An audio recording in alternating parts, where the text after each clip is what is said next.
안녕하세요, 아람입니다. 유튜브 채널 프로젝트 거인의 잠은 2020년 6월부터 2021년 올해 말까지 진행되는 군산 시민문화회관 재생사업의 과정을 연구진이 직접 전달하는 코너입니다. 오늘은 특별히 저희 팀의 대장이시자 이제 국책연구기관의 적당한 고인물, 아는 사람들끼리는 도시재생계의 아이돌로 총칭되는 윤주선 박사님을 모시고 한번 이야기 나눠보도록 하겠습니다. 박사님 나와주세요. 정말 부자연스러운 등장일 것 같은데. 안녕하세요. 안녕하십니까. 마을 만들기, 도시재생 스타트업, DIT 지역재생 등의 다양한 연구들을 해오시고 군산 영화시장 재생 프로젝트 때부터 이제 군산시청과 함께 열심히 일하고 계신데요. 맨날 카메라 피해 다니시다가 이렇게 출연도 하시고 많이 크셨네요. 성장하고 있습니다. 처음에 시작할 때부터 조회수 1000회를 넘으면 직접 출연을 하기로 얘기를 했었는데 가뿐하게 1000회를 넘는 바람에 수고하셨습니다. 감사합니다. 이제 벌써 8월 중순인데요. 아직도 휴가를 못 가셨잖아요. 그렇죠. 그새를 못 참고 휴가를 다녀오셨더라고요. 그래서 그동안 일하시느라 휴가를 한 번도 못 가셨는데 만약에 휴가를 가신다면 혹시 어디를 가고 싶으신가요? 요즘에 저는 이제 위스키 문화에 좀 빠져 있는데 위스키 중에서 특히 그 피트계 위스키를 좋아해서 이제 피트계의 위스키의 3대장인 라드백과 라프로이과 라가블린의 증류소가 모여있는 스코틀랜드의 아일라섬을 가고 싶습니다. 아일라섬? 네. 네, 오늘 제가 준비했습니다. 아일라섬 가볼까요? 아, 가도 되나요? 도착했습니다. 아, 도착했나요? 네. 네. 짠! 아일라섬의 인구가 3,228만밖에 안 되는 굉장히 작은 섬이에요. 작은 섬인데 이 코로나 직전까지만 하더라도 위스키 투어하는 분들의 성지로 불리는 인기가 많은 그런 섬이었습니다. 술을 안 좋아하신다고 하시잖아요. 술은 안 좋아하지만 이 말도 안 되시는데. 연구자로서의 본능으로서 이 위스키 문화가 어떻게 확산이 되는지 이런 것 좀 탐구하다 보니까 관심이 가게 되었다고 일단 해두죠. 네, 술은 안 좋아하지만 위스키에는 관심이 굉장히 많다. 아, 그렇죠. 네. 박사님처럼 엄청난 워커홀릭이 모처럼 휴가를 가시는데 이렇게 굉장한 외딴 섬으로 가기를 원하시는 거는 이만큼 이 장소가 굉장히 매력적이다라는 뜻으로 들리는데요. 맞습니다. 우리나라 같은 경우도 이제 수많은 지자체들이 이런 매력적인 공간과 매력적인 동네를 만들려고 많이 노력을 하고 있어요. 그런 것들을 보면서 생각을 했던 거는 우리나라 지방 중소도시에서도 이런 매력적인 공간들을 만들 수 있을까? 게다가 공공이 가지고 있는 땅에서, 공공이 가지고 있는 건물에서도 이런 거를 만들 수 있을까라는 거에 의문을 가지면서 저희 PPP형 재생이라고 하는 연구를 시작을 하게 되었습니다.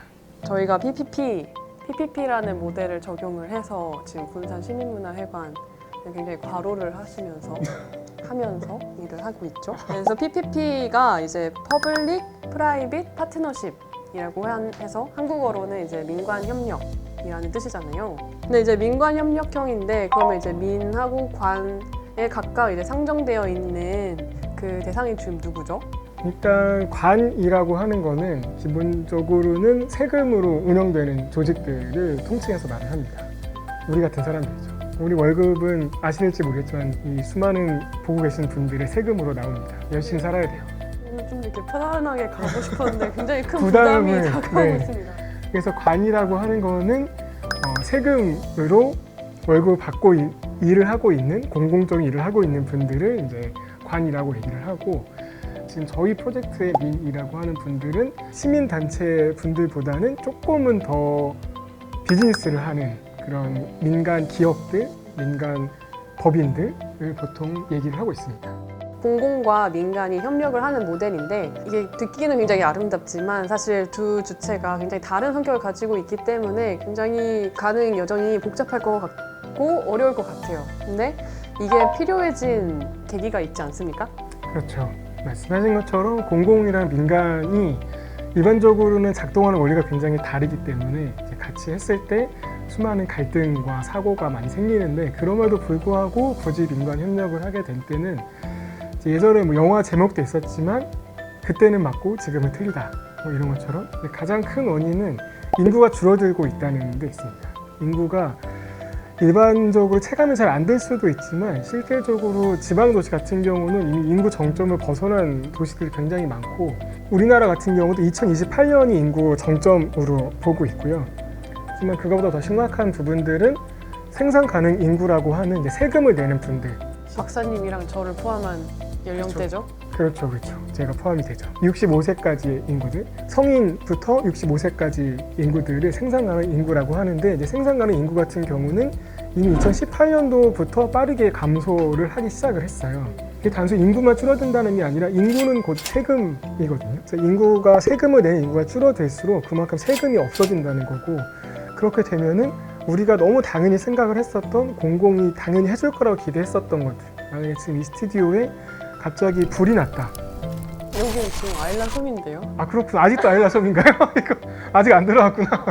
아 그렇구나. 그러면 이게 위스키여야 되는데 짠! 그렇다면 우리 아일라 섬에 있지만 또 우리의 정신적 고향인 우리 연구원이 갑자기 불이 났다. 그러면 우리는 당연히 소방차가 와서 불을 꺼주길 기대를 하잖아요. 하지만 인구가 줄어들어서 세금이 줄어들게 되면은 처음으로 줄어드는 예산이 인건비가 됩니다. 그래서 공무원들, 소방 공무원들이라던가 경찰 공무원들도 축소가 되죠. 실제로 미국의 디트로이트 같은 경우는 강력 범죄, 이런 살인 사건이 일어났을 때 경찰이 현장까지 오는 시간이 가장 긴 지자체가 되는데 그럴 정도로 공공이 행정 서비스를 하기 어려운 지역까지 갈 수가 있는 거죠. 이거가 이제 바로 체감이 안 될 수도 있는데 이제 이 그래프에 있는 것처럼 생산 가능 인구가 줄어드는 세금 수입이 점점 줄어드는데 세금의 가장 많은 사용처가 되는 고령자 인구 증가율은 전 세계에서 가장 높은 수위를 지속하고 있거든요. 이 아람님의 월급이라고 보면 됩니다. 생산 가능 인구에 이게 쭉 떨어지는 거 보이시죠? 네. 네. 혹은 나의 주식, 혹은 나의 월급이라고 보시면 되고 이 고령자 인구가 집세라고 생각을 하시면 좀 더 편하게 이해하실 수 있을 것 같아요. 내 통장에 월급 월마다 얼마 찍히는지 보이시죠? 상당히 명징하게 알고 있어요. 그렇죠? 알고 있죠. 그 숫자가 다음 달에 반토막이 난다. 잠시만요. 10월 되면은 거기서 또 반토막이 난다. 안 돼요. 그리고 우리가 이제 매달 지불하는 월세가 있잖아요. 집에 대한 월세가 3배씩 올라간다. 이런 상황이 지금 우리나라 지자체, 주식회사 대한민국에 일어나고 있는 상황이에요. 주식회사 군산시라고 하는 것이 이런 게 역사상 한 번도 일어난 적이 없었던 상황이거든요. 처음으로 인구가 떨어지는 시대가 온 거예요. 그러니까 그 전까지는 모두 너무 당연했던 것들이 지금은 당연하지 않게 되고 오히려 거꾸로 돼야 당연한 게 되는 시대가 오기 시작한 거죠.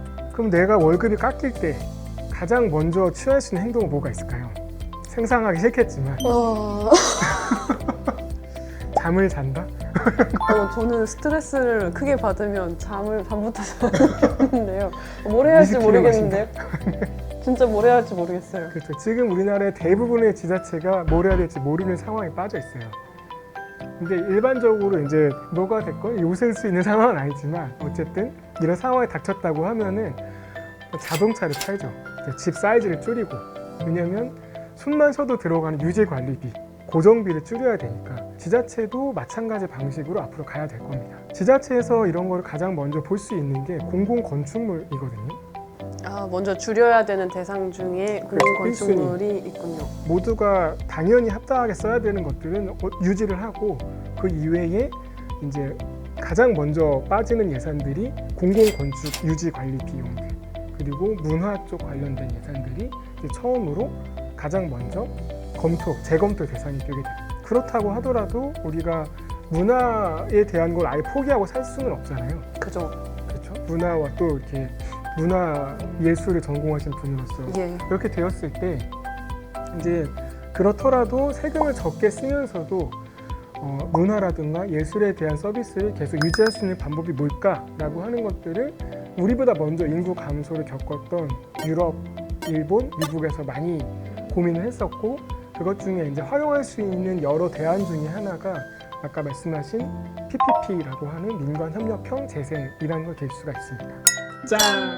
네, 저 박사님께서 아까 얘기해 주실 때 만약에 지자체를 기업체로 비유를 해보자면 주식회사로 비유를 해보자면 경영이 좀 어려워졌을 때 이제 예산을 투입하는 거를 할지 말지 좀 재검토를 해보는 이제 대상으로 가장 먼저 뽑으신 게 공공건축, 뭐 예를 들어서 시립도서관, 시립미술관 뭐 그런 게 있겠죠? 그런 게 있다고 하셨는데 도대체 왜죠?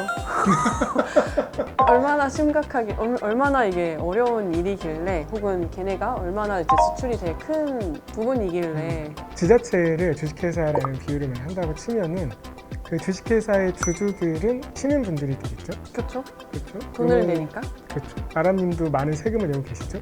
저는 연구원에 들어오면 돈을 많이 벌 수 있을 줄 알았는데 이제 세금이 빠져나가면 아무것도 아닙니다. 맞습니다.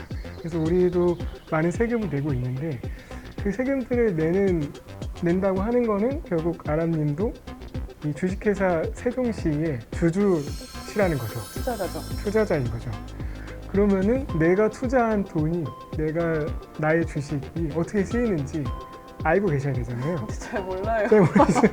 아까 얘기한 시립미술관, 뭐 시립도서관 이런 것들이 과연 흑자일까 적자일까 생각해 본 적 있으신가요? 아니요. 왜 안 해보셨죠? 제가 이 과제에 투입되기 전에는 알지 못했습니다. 사실은 저도 이 연구하기 전까지는 몰랐어요. 당연히 그냥 뭐 알아서 위에 분들이 하시겠지라고 생각을 했었는데 하여간 뭐 매표소도 있고 그렇죠, 그렇죠. 혹은 일정 돈을 내긴 내니까요. 내니까요. 네. 그렇죠. 근데 그 건물들이 생각보다 굉장히 큰 적자를 내고 있어요. 예를 들면 2018년도 기준으로 전국의 모든 공공건축물, 공공시설도 아니고 건립비가 100억 이상, 광역은 200억 이상들만 추계를 해봐도 매년마다 나가는 적자가 한 8,300억 정도가 됩니다. 세금을 가지고 투자를 한 주식회사 대한민국에 근데 계속 지금 제 투자 아이템들이 그렇죠. 엉망진창이군요. 이게 빨간색 이걸 내리고 있는 거죠. 네. 그런 상황이에요. 네네. 그 중에서도 가장 적자 규모가 큰 용도들이 문예예술회관이라고 법정 용어가 있는 박물관, 공연장, 전시장 같은 것들이 그렇죠. 우리 아람님의 전공 분야인 부분들이 가장 이제 그 불효자 종목으로 어머. 랭크가 되어 있습니다. 말씀하시는 것 봐. 네네. 예를 들면 뭐 한 지자체 이제 가장 큰 적자를 보이고 있는 공공건축물에 보면 이것도 이제 그 문예예술 시설인데 연간 적자가 200억이 넘습니다. 큰 건물이 매년마다 200억 넘는 적자를 보이고 있는 거죠. 근데 왜 운영해요 그러면은? 잠시만요. 약간 정체성 혼란 오지만 아무튼 근데 왜 운영하죠? 이렇게 적자가 심한데? 그렇죠.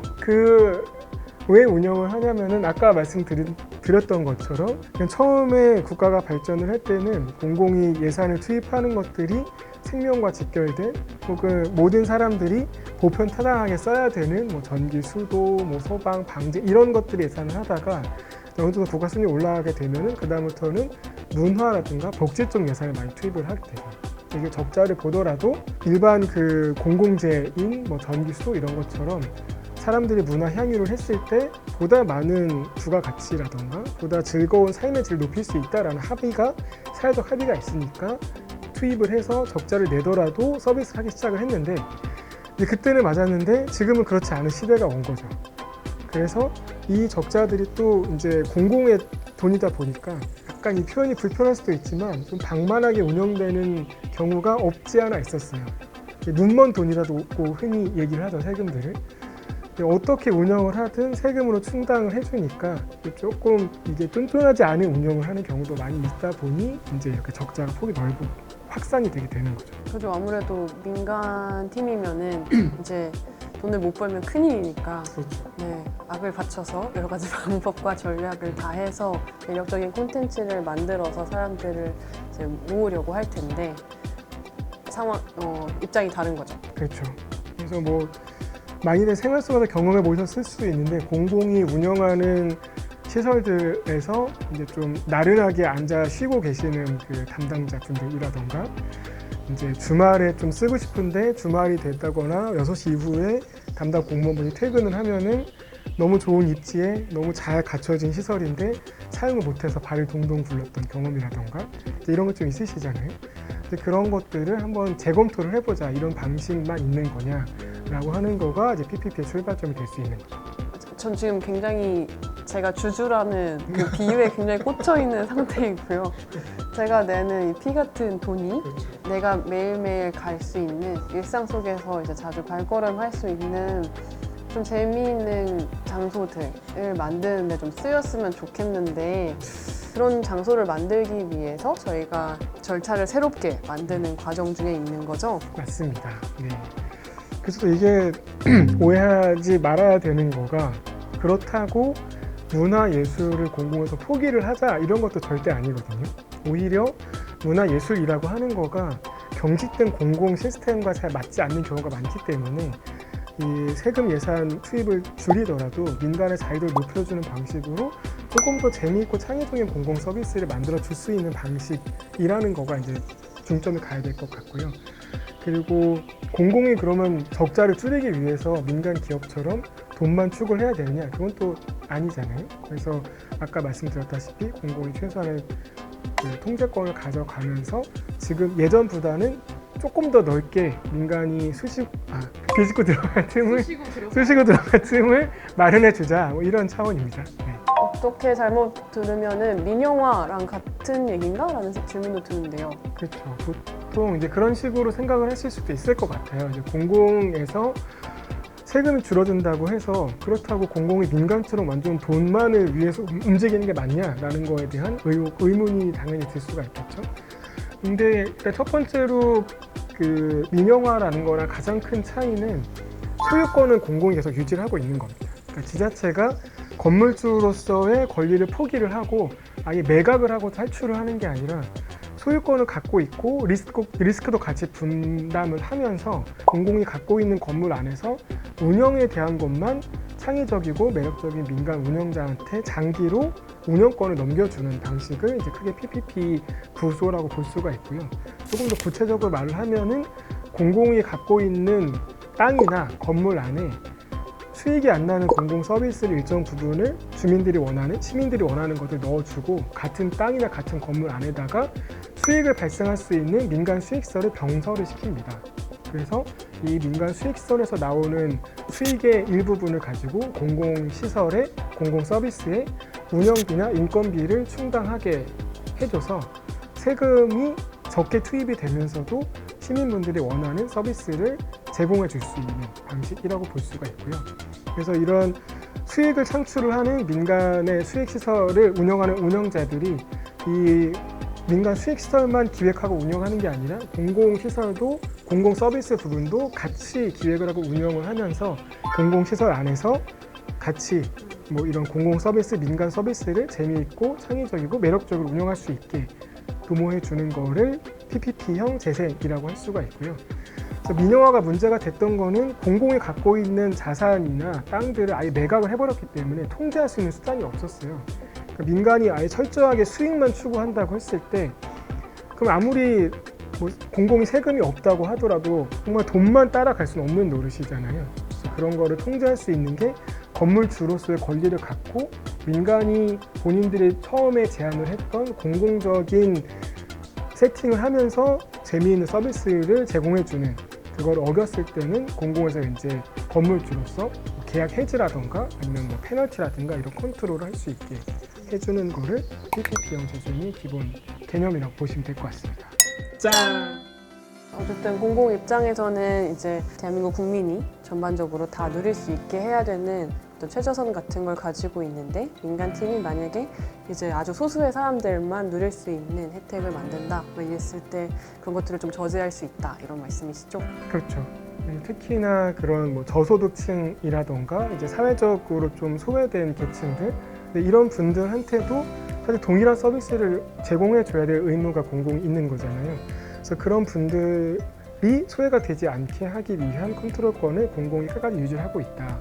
다만 지금 있는 것처럼 지금 보통 이제 민간 분들이 가장 힘들어하는 게 관이라 일을 했을 때 그 답답함과 아주 곤란한 그런 것들 이제 그런 것들을 최대한 낮춰주자는 거죠.